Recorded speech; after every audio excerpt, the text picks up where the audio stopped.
Mick Schumacher has had a lot to prove this year. Haas has had a car that at certain tracks has been competitive, and he's had a teammate to gauge himself against and learn from. No matter what your opinions on him are, the fact of the situation is that Haas still haven't filled his seat for next year, and as each race goes by, his chances of keeping hold of it for next year get worse. But is his future already decided? Or is Audi's entry into the sport his saviour? Let's investigate. Few would have considered Mick Schumacher a driver at risk of losing their seat when 2022 began, but the 23-year-old's future in Formula 1 is hanging by a thread. Schumacher's start to the season was below standard, committing a series of significant mistakes and generally lacking the pace of his teammate Kevin Magnussen.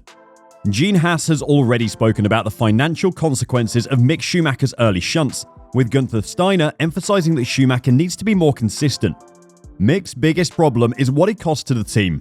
I'm not talking about salary, that isn't included in the budget cap anyway. What I'm talking about is the amount of money that he costs the team that is within the budget cap. Car parts cost money, and when you're limited on how much money you can spend on them, having a driver that costs you almost $5 million a year in repairs is painful.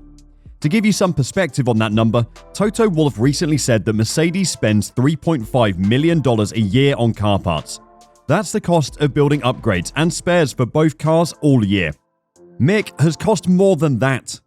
Lewis said that last year, Mercedes' last upgrade got them 0.3 seconds of lap time for just under $1 million. So Mick's crashes have cost Haas 1.5 seconds of lap time in upgrades. That lap time in Austin would have got Mick 8th on the grid. Obviously, it doesn't work like that perfectly in the real world, but Mick's crashes aren't just costing the team money, they are costing them lap time. There's no denying Mick's slow start to the season, but there has been significant progress since then. Alongside his points finishes in Britain and Austria, Schumacher has closed the gap considerably to Magnussen. The comfortable edge Magnussen once enjoyed over his German counterpart in qualifying has almost evaporated in the second half of the season, with the deficit in race trim also reducing significantly. However, this progress will not be sufficient for Schumacher to earn a new deal, with Haas outlining that points and nothing less will be required in the season's final rounds. Since Mick's last points in Austria, he's cost the team $1.35 million in repairs and earned 0 points. Kevin Magnussen has cost the team $250,000 and earned 4 points. Mick is by far the most expensive driver on the grid in terms of repairs, and no matter how well he does in the remaining races, that may be what finally kills his F1 career. Or is it? Before we talk about Mick's potential redemption arc, let me tell you about Established Titles, an incredible company that's preserving the natural woodlands of Scotland and helping with global reforestation. This amazing last-minute gift makes you the owner of 1 square foot of land in Edelston, Scotland, and Established Titles plants a tree with the global charities One Tree Planted and Trees for the Future. Saving the planet is obviously amazing, and if Mick was saving the planet, maybe he could save his seat. This gift grants the recipient something even cooler than a Haas F1 seat though. There is an old Scottish tradition of calling landowners lairds, which is lord or lady to those of you who don't live in 15th century Scotland. By gifting someone land in Scotland, you give them the right to call themselves a lord or lady, and they get a certificate to prove it. Maybe if Mick was a lord, Haas would give him a seat. Anyway, you can add lord or lady to your credit card, plane tickets, or even your FIA super license. You do have one, don't you? The first 200 people who purchase a title pack using our link will get their plot pretty much directly next to mine. Oh yeah, by the way, I'm a lord now, and I expect you to refer to me by that title in the comments. This isn't just an amazing last-minute gift, we could also start our own little Scottish kingdom. Established Titles is actually running a massive early Black Friday sale right now. Plus, if you use the code F1Reverse, you get an additional 10% off.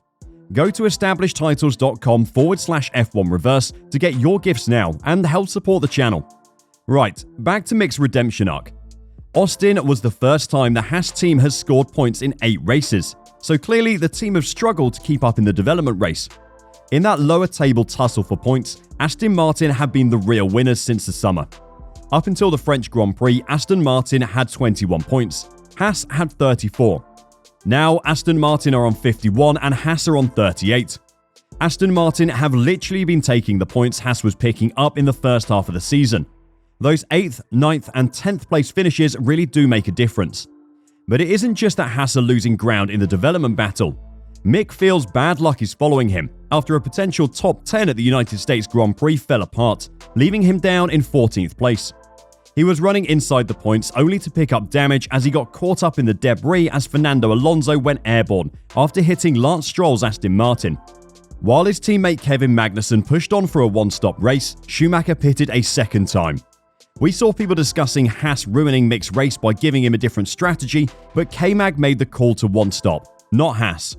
But the damage to Mick's Haas meant he was not able to recover. "I think we were on for good points for sure," Mick said, "but it seems like we picked up a big piece which damaged the car quite a lot, and then we couldn't extract the maximum amount of it anymore because of that damage. We got it in the second stint and the car didn't feel the same anymore, and I couldn't keep the pace of before, which was very promising. It's a shame as it feels like bad luck follows us."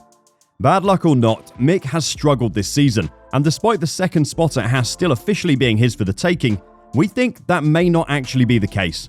Haas could have already decided to give Nico Hülkenberg the seat for 2023.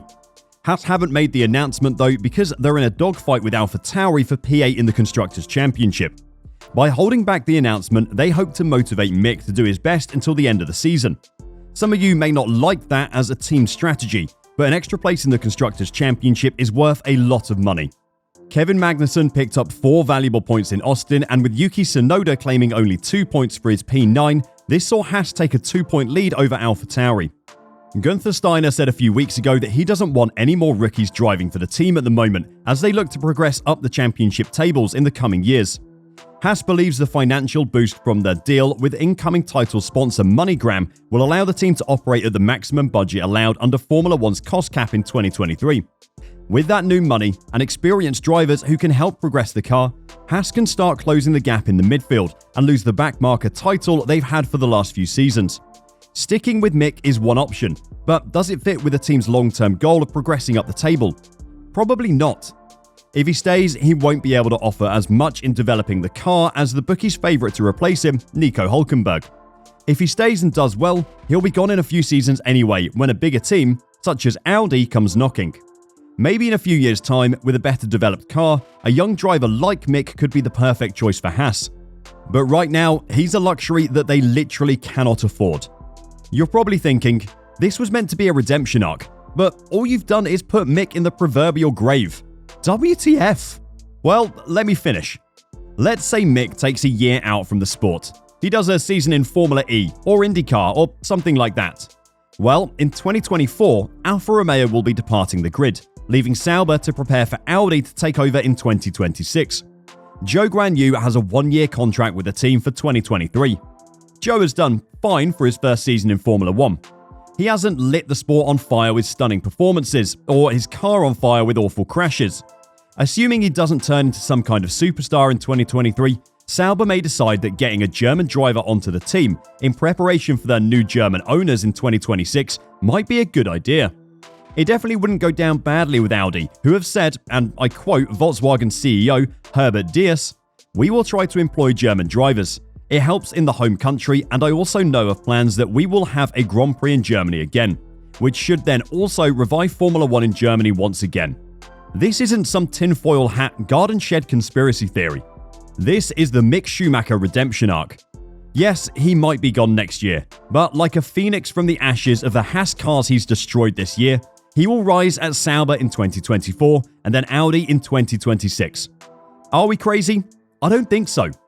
Have you got a better plan for Mick's career? Then share it down below, and until next time, drive safe and bye for now.